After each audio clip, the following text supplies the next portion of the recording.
Perkembangbiakan pada hewan. Perkembangbiakan pada hewan dapat dilakukan dengan dua cara, yaitu perkembangbiakan secara generatif atau kawin dan perkembangbiakan secara vegetatif atau tak kawin. Perkembangbiakan secara generatif terjadi didahului dengan adanya pertemuan antara sel kelamin jantan dan sel kelamin betina. Sementara perkembangbiakan vegetatif yaitu perkembangbiakan tanpa didahului adanya peleburan antara sel kelamin jantan dan betina. Perkembangbiakan generatif dapat terjadi dengan tiga cara. Yang pertama yaitu ovipar atau bertelur, contohnya pada ayam, dan vivipar yaitu melahirkan, contohnya pada hewan mamalia, kucing, dan ada ovovivipar, bertelur dan beranak, contohnya pada ular. Perkembangbiakan vegetatif dapat berlangsung dengan tiga cara, yaitu ada yang bertunas, fragmentasi, dan membelah diri. Nah, kita akan membahas ketiganya ini lebih lanjut.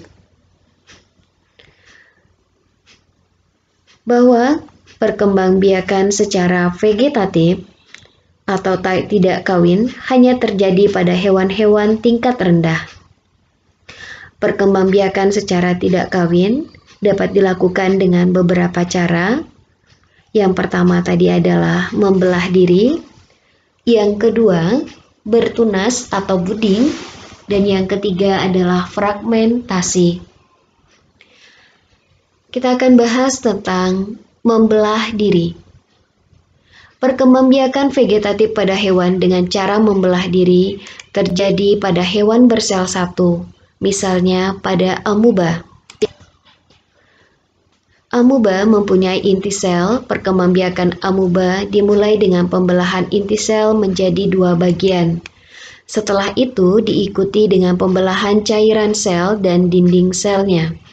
Ini adalah sel amuba. Awalnya inti selnya ini akan membagi dua, kemudian cairannya akan membagi dua juga. Akhirnya terbentuklah dua sel amuba yang baru. Kedua amuba ini hidup mandiri dan akan membelah diri lagi. Berikutnya adalah perkembangbiakan vegetatif. Yang kedua adalah dengan cara bertunas. Perkembangbiakan dengan cara pembentukan tunas antara lain terjadi pada hidra. Hidra merupakan hewan yang tidak bertulang belakang dan hidra ini hidup pada air tawar. Pada tubuh hidra dewasa akan muncul tonjolan. Tonjolan tersebut akan terus tumbuh dan membesar. Nah, ini adalah hidra dewasa. Kemudian di pinggirnya akan tumbuh tonjolan, yang mana tonjolan tersebut akan tumbuh dan membesar. Ketika setelah cukup besar, tunas akan terlepas dari tubuh induknya.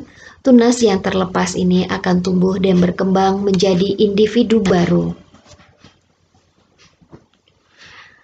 Lalu yang ketiga adalah perkembangbiakan vegetatif dengan cara fragmentasi. Fragmentasi adalah perkembangbiakan yang berasal dari potongan tubuhnya sendiri. Contoh hewan yang berkembang biak dengan cara fragmentasi adalah planaria.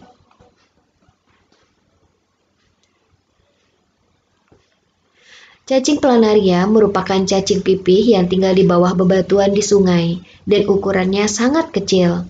Jika salah satu bagian tubuhnya dipotong, maka potongan tubuh itu akan tumbuh menjadi individu baru, menjadi planaria yang baru. Ini adalah planaria yang sudah dewasa, maka dia akan membagi bagian tubuhnya menjadi beberapa potongan. Potongan bagian kepala, maka nanti akan berkembang bagian badannya. Selanjutnya, potongan bagian ekor, maka akan tumbuh badan dan kepala, sehingga pada akhirnya akan tumbuh menjadi planaria yang baru.